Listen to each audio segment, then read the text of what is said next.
ಇದೊಂದು ಬೆಂಗಳೂರಿನ ಪ್ರಮುಖ ರಸ್ತೆ.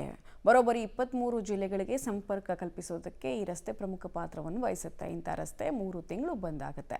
ಪರ್ಯಾಯ ಮಾರ್ಗಗಳನ್ನು ಬಳಸಿಕೊಳ್ಳಿ ಅಂತ ಈಗ ಟ್ರಾಫಿಕ್ ಪೊಲೀಸರು ಸೂಚನೆಯನ್ನು ಸಾರ್ವಜನಿಕರಿಗೆ ಕೊಟ್ಟಿದ್ದಾರೆ. ಯಾಕೆ ಏನು ನಡೀತಾ ಇದೆ ಅನ್ನೋದರ ಡೀಟೇಲ್ಸ್ ಇದೆ, ನೋಡ್ಕೊಂಡು ಬರೋಣ. ಡಾಕ್ಟರ್ ರಾಜ್ಕುಮಾರ್ ರಸ್ತೆಯಲ್ಲಿ ಸಂಚಾರ ಬಂದ್. ಮುಂದಿನ 3 ತಿಂಗಳು ಟ್ರಾಫಿಕ್ ಕಿರಿಕಿರಿ ತಪ್ಪಿದ್ದಲ್ಲ. ನವರಂಗ್ ಸಿಗ್ನಲ್ನಿಂದ ಒರಾಯನ್ ಮಾಲ್ ವರೆಗೆ ವೈಟ್ ಟ್ಯಾಪಿಂಗ್. ಕೆಎಸ್ಆರ್ಟಿಸಿ, ಬಿಎಂಟಿಸಿ ಸೇರಿ ವಾಹನಗಳ ಸಂಚಾರಕ್ಕೆ ನಿರ್ಬಂಧ. ಮೆಜೆಸ್ಟಿಕ್ನಿಂದ ರಾಜ್ಯದ ವಿವಿಧ ಜಿಲ್ಲೆಗಳಿಗೆ ಕೆಎಸ್ಆರ್ಟಿಸಿ, ಬಿಎಂಟಿಸಿ ಖಾಸಗಿ ಬಸ್ಗಳು ತೆರಳಬೇಕು ಅಂದ್ರೆ ಡಾಕ್ಟರ್ ರಾಜ್ಕುಮಾರ್ ರಸ್ತೆ ಮುಖಾಂತರ ಹೋಗಬೇಕು. ರಾಜ್ಕುಮಾರ್ ರಸ್ತೆಯಿಂದ ತುಮಕೂರು ರಸ್ತೆಗೆ ಕನೆಕ್ಟ್ ಆಗಿ ತೆರಳಬಹುದಿತ್ತು. ಆದರೆ ರಾಜ್ಕುಮಾರ್ ರಸ್ತೆಯಲ್ಲಿ ಸಂಚಾರವನ್ನ ನಿರ್ಬಂಧ ಮಾಡಲಾಗಿದೆ. ಕಾರಣ ವೈಟ್ ಟ್ಯಾಪಿಂಗ್ ಕಾಮಗಾರಿ. ನವರಂಗ ಸಿಗ್ನಲ್ನಿಂದ ಒರಾಯನ್ ಮಾಲ್ವರೆಗೂ ವೈಟ್ ಟ್ಯಾಪಿಂಗ್ ಕಾಮಗಾರಿ ಶುರುವಾಗಿದ್ದು, ಬೆಂಗಳೂರಿನಿಂದ ವಿವಿಧ ಜಿಲ್ಲೆಗಳಿಗೆ ತೆರಳುವ ಮಾರ್ಗವನ್ನ ಬ್ಯಾರಿಕೇಡ್ ಹಾಕಿ ಬಂದ್ ಮಾಡಲಾಗಿದೆ. ರಾಜ್ಕುಮಾರ್ ರಸ್ತೆಯ ನವರಂಗ್ ಸಿಗ್ನಲ್ನಿಂದ ಒರಾಯನ್ ಮಾಲ್ವರೆಗೂ ಕೂಡ ವೈಟ್ ಟ್ಯಾಪಿಂಗ್ ಕಾಮಗಾರಿ ಆಗ್ತಾ ಇದೆ. ಹೀಗಾಗಿ ಮೆಜೆಸ್ಟಿಕ್ನಿಂದ ತುಮಕೂರು ಕಡೆಗೆ ಕೆಎಸ್ಆರ್ಟಿಸಿ, ಬಿಎಂಟಿಸಿ ಬಸ್ಗಳ ಸಂಚಾರವನ್ನು ನಿರ್ಬಂಧ ಮಾಡಿರುವಂಥದ್ದು. ರಾಜ್ಕುಮಾರ್ ರಸ್ತೆಯಲ್ಲಿ ಬಿಎಂಟಿಸಿ ಮತ್ತು ಕೆಎಸ್ಆರ್ಟಿಸಿ ಬಸ್ಗಳಿಗೆ ಸಂಚಾರ ನಿರ್ಬಂಧ ಮಾಡಲಾಗಿದೆ. ಗಮನಿಸಬಹುದಾಗಿದೆ ಈಗಾಗಲೇ ಯಾವ ರೀತಿಯಾಗಿ ಇಲ್ಲಿ ಟ್ರಾಫಿಕ್ ಜಾಮ್ ಆಗ್ತಾ ಇದೆ, ವೆಹಿಕಲ್ಗಳು ಯಾವ ಮಟ್ಟದಲ್ಲಿ ಸಂಚಾರ ದಟ್ಟಣೆಯಲ್ಲಿ ಇರುವಂಥದ್ದನ್ನು ನೋಡ್ತಾ ಹೋಗ್ತಾ ಇದ್ದಾರೆ. ಇಲ್ಲಿ ಈ ಒಂದು ಲೂಲು ಮಾಲ್ನಿಂದ ಈ ಒಂದು ನವರಂಗ್ ಸಿಗ್ನಲಿಂದ ಲೆಫ್ಟ್ ಎಡತಿರುವನ್ನು ತೆಗೆದುಕೊಂಡು ಬಸವೇಶ್ವರ ನಗರ ಕಡೆಗೆ ಹೋಗ್ಬೋದು. ಇಲ್ಲಿ ಕಾರುಗಳಿಗೆ, ಆಟೋಗಳಿಗೆ, ಬೈಕ್ಗಳಿಗೆ ಮಾತ್ರ ಅವಕಾಶವನ್ನು ಮಾಡಿಕೊಡಲಾಗಿದೆ. ಕೆಎಸ್ಆರ್ಟಿಸಿ, ಬಿಎಂಟಿಸಿ ಇಂಥವಕ್ಕೆ ವಾಹನಗಳಿಗೆ ಅವಕಾಶವಿಲ್ಲ. ಇಲ್ಲಿ ನೋಡ್ಬೋದಾಗಿದೆ, ನನ್ನ ಎಡಗಡೆಗೆ ತೋರಿಸ್ತಾ ಹೋಗ್ತೀನಿ. ಇಲ್ಲಿ ಸಂಚಾರವನ್ನು ನಿರ್ಬಂಧ ಮಾಡಿರುವಂಥದ್ದು, ಬ್ಯಾರಿಕೇಡ್ಗಳನ್ನು ಹಾಕಿದ್ದಾರೆ. ಈ ಬ್ಯಾರಿಕೇಡ್ಗಳನ್ನು ಹಾಕಿರುವಂಥದ್ದು ಒಂದು ಭಾಗದ ರಸ್ತೆಯಲ್ಲಿ ವೈಟ್ ಟ್ಯಾಪಿಂಗ್ ಮಾಡಿ, ಇನ್ನೊಂದು ಭಾಗ ಬೆಂಗಳೂರಿಗೆ ಬರ್ತಕ್ಕಂತಹ ವಾಹನಗಳಿಗೆ ಅವಕಾಶವನ್ನು ಮಾಡಿಕೊಟ್ಟಿರುವಂಥದ್ದು. ತುಮಕೂರು ಕಡೆಯಿಂದ ಬೆಂಗಳೂರಿಗೆ ಮೆಜೆಸ್ಟಿಕ್ಗೆ ಎಂಟ್ರಿ ಆಗಲಿಕ್ಕೆ ಒಂದು ಭಾಗದ ರಸ್ತೆಯಲ್ಲಿ ಒನ್ ವೇ ಮಾಡಿ, ಮತ್ತೊಂದು ರಸ್ತೆಯನ್ನು ಕ್ಲೋಸ್ ಮಾಡಿ ವೈಟ್ ಟ್ಯಾಪಿಂಗ್ ಕಾಮಗಾರಿಯನ್ನು ಮಾಡ್ತಾ ಇರುವಂಥದ್ದು. ಮುಂದಿನ 3 ತಿಂಗಳುಗಳ ಕಾಲ ಇದೇ ರೀತಿಯಾಗಿ ಇಲ್ಲಿ ಟ್ರಾಫಿಕ್ ಜಾಮ್ ಆಗುತ್ತೆ, ಟ್ರಾಫಿಕ್ ಸಮಸ್ಯೆ ಆಗುತ್ತೆ. ಇನ್ನು ಮೆಜೆಸ್ಟಿಕ್ನಿಂದ ಲೂಲು ಮಾಲ್ ಜಂಕ್ಷನ್ ಮಾರ್ಗವಾಗಿ ನವರಂಗ್ ಸಿಗ್ನಲ್ಗೆ ಬರೋಕೆ ದ್ವಿಚಕ್ರ ವಾಹನ, ಕಾರುಗಳ ಸಂಚಾರಕ್ಕೆ ಮಾತ್ರ ಅವಕಾಶ ಮಾಡಿಕೊಡಲಾಗಿದೆ. ಕೆಎಸ್ಆರ್ಟಿಸಿ, ಬಿಎಂಟಿಸಿ ಖಾಸಗಿ ಬಸ್ಗಳು ಲೂಲು ಮಾಲ್ ಜಂಕ್ಷನ್ ಬಳಿ ಇರುವ ಅಂಡರ್ ಪಾಸ್ ಮುಖಾಂತರ ಭಾಷ್ಯಂ ಸರ್ಕಲ್ಗೆ ತೆರಳಿ ವೆಸ್ಟ್ ಆಫ್ ಕಾರ್ಡ್ ರೋಡ್ ಮೂಲಕ ತುಮಕೂರು ರಸ್ತೆಗೆ ತೆರಳಬಹುದು.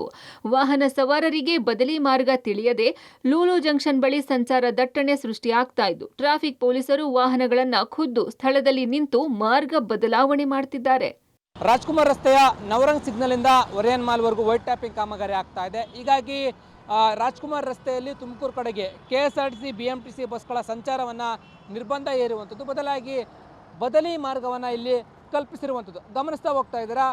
ನವರಂಗ್ ಹೋಗಬೇಕು ಅಂತಿದ್ರೆ ಈ ಬ್ರಿಡ್ಜ್ ಏನಿದೆ, ನನ್ನ ಎಡಭಾಗದ ಬ್ರಿಡ್ಜು, ಈ ಬ್ರಿಡ್ಜ್ ಮೇಲೆ ಹೋಗಿ ನವರಂಗ್ ಸಿಗ್ನಲ್ಲು ಮತ್ತು ಒರಾಯನ್ ಮಾಲು ಆ ರಸ್ತೆಯಲ್ಲಿ ತುಮಕೂರು ಕಡೆಗೆ ಹೋಗ್ತಾ ಇದ್ರು. ಆದರೆ ಒಂದು ಭಾಗ ಅಲ್ಲಿಗ ವೈಟ್ ಟ್ಯಾಪಿಂಗ್ ಕಾಮಗಾರಿ ಆಗ್ತಾ ಇರುವ ಹಿನ್ನೆಲೆಯಲ್ಲಿ ಮಾರ್ಗ ಬದಲಾವಣೆ, ಈ ಒಂದು ಲೂಲು ಮಾಲ್ ಜಂಕ್ಷನ್ ಬಳಿ ಬರುವಂಥ ಅಂಡರ್ ಪಾಸ್ ಏನಿದೆ ಅದರ ಕೆಳಗಡೆ ಹೋಗಿ ಮತ್ತೆ ಅಲ್ಲಿ ಭಾಷ್ಯಂ ಸರ್ಕಲ್ ಬಳಿ ಆ ಮಾರ್ಗದಿಂದ ಬಲ ತಿರುವನ್ನು ತೆಗೆದುಕೊಂಡು ವೆಸ್ಟ್ ಆಫ್ ಕಾರ್ಡ್ ರಸ್ತೆಗೆ ಹೋಗಿ ಅಲ್ಲಿಂದ ತುಮಕೂರು ಕಡೆಗೆ ಹೋಗೋದಕ್ಕೆ ಈಗ ಮಾರ್ಗ ಬದಲಾವಣೆಯನ್ನು ಸಂಚಾರಿ ಪೊಲೀಸರು ಮಾಡಿರುವಂಥದ್ದು. ಇದರಿಂದಾಗಿ ಇಲ್ಲಿ ಟ್ರಾಫಿಕ್ ಸಮಸ್ಯೆ ಆಗ್ತಾ ಇದೆ. ಗಮನಿಸಬಹುದಾಗಿದೆ, ವೈಟ್ ಟ್ಯಾಪಿಂಗ್ ಕಾಮಗಾರಿ ಶುರುವಾಗಿರುವ ಹಿನ್ನೆಲೆಯಲ್ಲಿ ವೆಹಿಕಲ್ಗಳು ನಿಧಾನಗತಿಯಲ್ಲಿ ಸಂಚಾರವನ್ನು ಮಾಡ್ತಾ ಇರುವಂಥದ್ದು. ಯಾವುದಕ್ಕೂ ಕೂಡ ರಾಜ್ಕುಮಾರ್ ರಸ್ತೆಯ ನವರಂಗ್ ಸಿಗ್ನಲ್ಗೆ ಹೋಗಲಿಕ್ಕೆ ಅವಕಾಶವನ್ನು ಮಾಡಿಕೊಡ್ತಾ ಇಲ್ಲ. ವೈಟ್ ಟ್ಯಾಪಿಂಗ್ ಕಾಮಗಾರಿ ಇರೋ ಹಿನ್ನೆಲೆಯಲ್ಲಿ ಟ್ರಾಫಿಕ್ ಪೊಲೀಸರು ಇಲ್ಲಿ ನಿಂತು ವಾಹನಗಳಿಗೆ ತಿಳಿ ಹೇಳುವಂಥ ಕೆಲಸಕ್ಕೂ ಕೂಡ ಮುಂದಾಗ್ತಾ ಹೋಗ್ತಿದ್ದಾರೆ. ಮೆಜೆಸ್ಟಿಕ್ನಿಂದ ತುಮಕೂರು ಕಡೆಗೆ ಮತ್ತು ರಾಜಾಜಿನಗರದ ಕಡೆಗೆ ಬರುವ ವಾಹನಗಳಿಗೆ ಟ್ರಾಫಿಕ್ ಪೊಲೀಸರು ಬದಲಿ ಮಾರ್ಗವನ್ನ ಸೂಚಿಸಿದ್ದಾರೆ. ಮೆಜೆಸ್ಟಿಕ್ನಿಂದ ತುಮಕೂರು ಕಡೆಗೆ ಹೋಗಲು ಲೂಲು ಮಾಲ್ ಬಳಿಯ ರಾಜಾಜಿನಗರ ಪ್ರವೇಶದ ಅಂಡರ್ ಪಾಸ್ ಮೂಲಕ ಭಾಷ್ಯಂ ವೃತ್ತ, ಧೋಬಿ ಘಾಟ್, ವಾರಿಯರ್ ಬೇಕರಿ ಬಳಿ ಎಡತಿರುವು, ವೆಸ್ಟ್ ಆಫ್ ಕಾರ್ಡರ್ ರಸ್ತೆಯ ಜೆಎಸ್ಎಸ್ ಜಂಕ್ಷನ್ ಕಡೆಗೆ ಸಾಗಿ ತುಮಕೂರು ರಸ್ತೆಗೆ ತೆರಳಬಹುದಾಗಿದೆ. ಇನ್ನು ಮೆಜೆಸ್ಟಿಕ್ನಿಂದ ರಾಜಾಜಿನಗರ ಕಡೆಗೆ ತೆರಳೋದಕ್ಕೆ ಮೆಜೆಸ್ಟಿಕ್ನಿಂದ ಬರುವ ದ್ವಿಚಕ್ರ ವಾಹನ, ಕಾರುಗಳು ನವರಂಗ ಸಿಗ್ನಲ್ ಬಳಿ ಎಡತಿರುವು ಪಡೆದು 19ನೇ ಮುಖ್ಯ ರಸ್ತೆ, ಮೋದಿ ಆಸ್ಪತ್ರೆ ಸೇತುವೆ ಬಲ ತಿರುವು ಪಡೆದು ಸಾಗಬಹುದು. ನಮಗೆ ಗೊತ್ತಿಲ್ಲ ಏನ್ ಮಾಡ್ತಾರೆ, ಏನ್ ಕತೆ ಗೊತ್ತಿಲ್ಲ. ಚೆನ್ನಾಗಿ ಕಟ್ ಮಾಡ್ತಾರೆ, ಇದು ಮಾಡ್ತಾರೆ, ಏನ್ ಮಾಡಕ್ಕಾಗುತ್ತೆ. ಇವಾಗ ಹಿಂಗ್ ನ್ಯೂಟ್ರಲ್ ನೋಡಕ್ ಹೋದ್ರೆ ಸಿಗ್ನಲ್, ಇವಾಗ ಸ್ಟ್ರೈಟ್ ಹೋಗ್ಬೇಕು, ಸ್ಟ್ರೈಟ್ ಇಂದ ಇದನ್ನ ಬರ್ಬೇಕು. ಏನ್ ಮಾಡೋಣ, ಟ್ರಾಫಿಕ್ ಸಮಸ್ಯೆ ಜಾಸ್ತಿ ಆಗ್ಬಿಟ್ಟಿದೆ. ಇವ್ರ ಕಡೆ ಹೋಗ್ಬೇಕಾಯ್ತು, ಏನ್ ಮಾಡಿದ್ ಹಿಂಗೆಲ್ಲ ಅಗ್ದಾಕಿದ್ರೆ ವೈಟ್ ಟ್ಯಾಪಿಂಗ್ ಮಾಡಿದ್ರೆ ಹಿಂಗೆ ಒಂದ್ ಸ್ವಲ್ಪ ರೋಡ್ ಬಿಡ್ಬೇಕು ತಾನೆ. ಎಲ್ಲಿಂದ ಬರೋದು, ಎಲ್ಲಿಂದ ಹೋಗೋದು ಹೇಳ್ರಿ. ಏನು ಮಾಡಕ್ಕಾಗಲ್ಲ ಅಂತ ಸರ್ಕಾರಗಳು ಬಂದ್ಬಿಟ್ಟೈತೆ. ಒಟ್ಟಾರೆ ವೈಟ್ ಟ್ಯಾಪಿಂಗ್ ಕಾಮಗಾರಿಯಿಂದ ಡಾಕ್ಟರ್ ರಾಜ್ಕುಮಾರ್ ರಸ್ತೆಯಲ್ಲಿ ಸಂಚಾರ ಬಂದ್ನಿಂದ ದೊಡ್ಡ ಪ್ರಮಾಣದ ಟ್ರಾಫಿಕ್ ಜಾಮ್, ಸಂಚಾರ ದಟ್ಟಣೆ ಆಗ್ತಾ ಇದೆ. Lokesh, public TV, Bengaluru.